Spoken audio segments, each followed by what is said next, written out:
Let's first get the definition out of the way. Fungibility is the property of a good or a commodity whose individual units are essentially interchangeable. For example, 1 kg units of a given grade of sugar can be said to be fungible because there is no way of distinguishing them from each other. Other fungible items include company shares, bonds, and currencies. Currencies here I mean both fiat currency and digital currency like Bitcoin and Ether. If you have 2 Bitcoins in your wallet and you spend one, you don't choose which one because really they are identical and interchangeable. What about a piece of art, photo, or a video clip? They are non-fungible, meaning they can easily be distinguished from each other. Each LeBron's pass is unique. There are no 2 portraits that are exactly the same, even if the portraits are of the same person drawn by the same artist. Such are non-fungible items.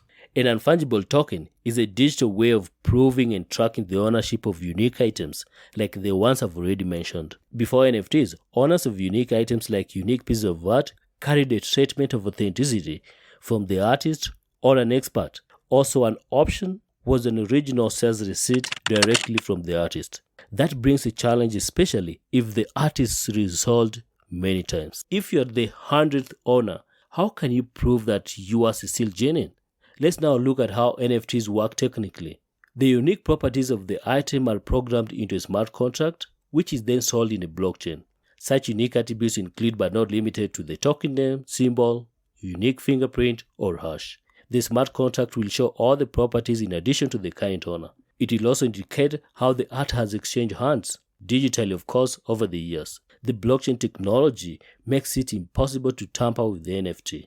Each time you are purchasing an NFT, you can be assured that you are owning the original. It is important to note, however, that it is only the properties of the NFT that are stored in the blockchain and not the digital file of the NFT. As a matter of fact, when buying an NFT, you don't get a copy of it, digital or physical.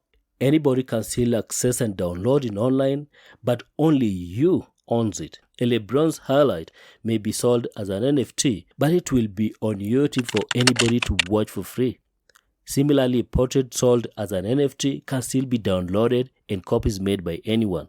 To be clear, the artist of the NFT retains the copyrights and the reproduction rights. The smart contract can even be programmed to pay royalties to the artist each time the NFT is sold.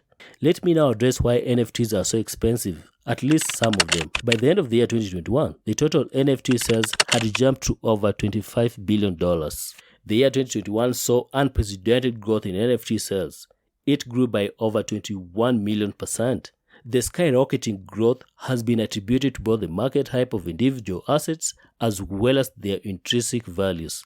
Like any other commodity, NFT prices are demand-driven. The first tweet was, for example, sold for $2.9 million by Jack Dorsey, the former CEO of the company. That's a lot for just a tweet. Don't get too excited though. An NFT price can be a moving target, selling for millions of dollars in 1 year and hundreds of dollars the following year. It all depends on demand. Jack Dorsey's tweet is such an example. Its value has plummeted to a low of $280 as at the time of making this video. I think the hype is dying down. When the tweet was first sold, it fetched millions because people wanted an association with such a valuable company. Other than that, there's no way of justifying $2.9 million for a tweet. Make no mistake, the NFT price could make a comeback and even surpass the first price sold. Hopefully it does by the time you're watching this video.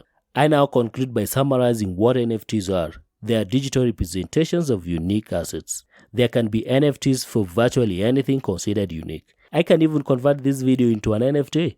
An NFT is basically a smart contract stored in a blockchain. The smart contract does not store the digital file, but rather the unique identifiers of the property. NFTs show proof of ownership of unique items. The blockchain technology makes NFTs secure and tamper-proof. NFT prices depend on their uniqueness, ownership history, and prevailing market hype. In that regard, it is not uncommon for an NFT to bid for $1 million in 1 month and basically nothing the following month. Hopefully you found this video interesting. If you got value, give the video a thumbs up and subscribe to my channel. Thanks for watching and I'll see you in the comments.